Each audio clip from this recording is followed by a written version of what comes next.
બનાસકાંઠા કોંગ્રેસના સાંસદ ગેરીબેન ઠાકોરે ધણીધર તાલુકામાં કોંગ્રેસ ઉમેદવારીની સેન્સ પ્રક્રિયા દરમિયાન ભાજપ પર આકરા પ્રહારો કર્યા હતા। તેમણે ભાજપ સરકાર અને સ્થાનિક ધારાસભ્યની કામગીરી પર અનેકો પ્રશ્નો ઉઠાવ્યા હતા। ગેરીબેન ઠાકોરે જણાવ્યું હતું કે જો ભાજપના નેતાઓને 30 વર્ષથી સત્તામાં હોવા છતાં વિકાસના કામો યોગ્ય રીતે કર્યા હોત તો આજે કોંગ્રેસના કાર્યકરોને શોધવાની જરૂર ન પડતી। તેમણે તીખા શબ્દોમાં કહ્યું કે ભાજપવાળા તો ઢાંકણીમાં પાણી લેવું પડે। સાંસદે પોતાના ધારાસભ્ય કાર્યકાળનો ઉલ્લેખ કરતા કહ્યું કે તે સમયે ગામડાઓના ડામરના રસ્તાઓ બનાવવામાં આવ્યા હતા અને લોકોની સમસ્યાઓને પ્રાથમિકતા આપવામાં આવી હતી।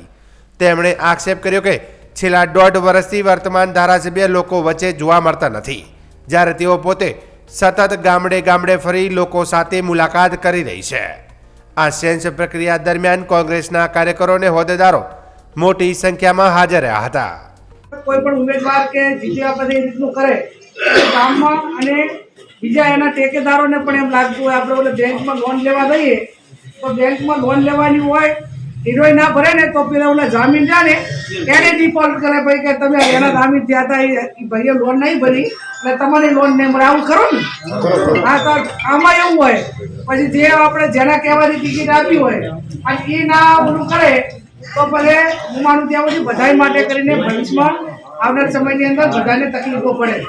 એટલે આપ સૌ સાથે મળીને તાલુકા પંચાયત બનાવો। આપણા નાના લોકોનું કામ એ તાલુકા જિલ્લા પંચાયત પૂરતું સીમિત હોય। આજે હું ધારાસભ્ય હતી એ ટાઈમે આ તળાવ શીતળા માતાનો રોડ મંજૂર કર્યો તો ખાતમુહૂર્ત કર્યું હતું, એટલે એ રોડ થયો।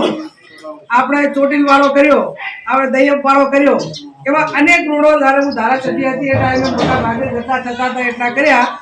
આ એ ટાઈમે ભાજપવાળા એમાં ભાષણ કરતા હતા કે ભાઈ ચાલુ સરકારનો ધારાસભ્ય આવે ને તો અમારા બધા કામ થઈ જશે।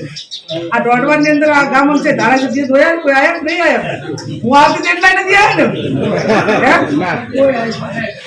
એટલે જેને ઉલડી વોટ આવ્યા ને એને કહેજો તમે બધા કોનાની લંકા બનાવવાના હતા એ હજી સુધી તો કઈ નવી કેનાલાનું કે રોડાનું કે જેટલા હું એમ માનું કે કદાચ ધારાસભ્યથી મુખ્યમંત્રી બધા વાયદા આલીને ગયા છે અને બધાને બોલાવીને કીધું હતું।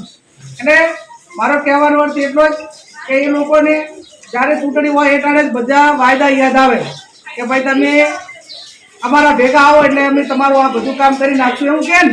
અને પાછું શું કે ધીરાભાઈ કે ભાઈ કોંગ્રેસની સરકાર નથી, કેન્દ્રમાં અમારી સરકાર છે અને રાજ્યમાં અમારી સરકાર છે, એટલે તમે અમારા ભેગા આવી લો એટલે બધું કામ થશે। તો આ તરીવરથી એમની સરકાર લે તો તરીવરથી કામો બધા કર્યા હોત તો બાકી ના હોત। અને બીજું તમે તરીવરથી સત્તા ઉપર તો 30 વર્ષથી તોય તમારે આજે કોંગ્રેસ વાળાને ગોતવા પડે છે તો ઢાંકણીમાં પાણી એમને લેવું પડે ને। આજે કોંગ્રેસના ઉમેદવારોને ગોતે, કોંગ્રેસના કાર્યકરોને ગોતે, એમને ભાજપમાં ભેળવવાનું કરે તો તમે તરીવરથી શું કર્યું? કેન્દ્રમાં છો, અહીંયા છો, સહકારી માળખું તમારા કન છે, વહીવટી તંત્ર તમારા કન છે, બધું તમારી જોડે છે, છતાં તમે કોંગ્રેસ વાળા પાછળ શું પડી ગયા? અને આજે તમે જુઓ કે રાજ્યમાં હોય કે કેન્દ્રમાં હોય કે ગમે અહીંયા તમારે અહીંથી ભાજપમાં ગયેલો માણસ હોય ને કોંગ્રેસનો એને ચૂંટણી એમને લડાવવો પડે, એમની તો કોઈ આબરૂ જ નથી। અહીંથી ગયા પછી મંત્રીઓ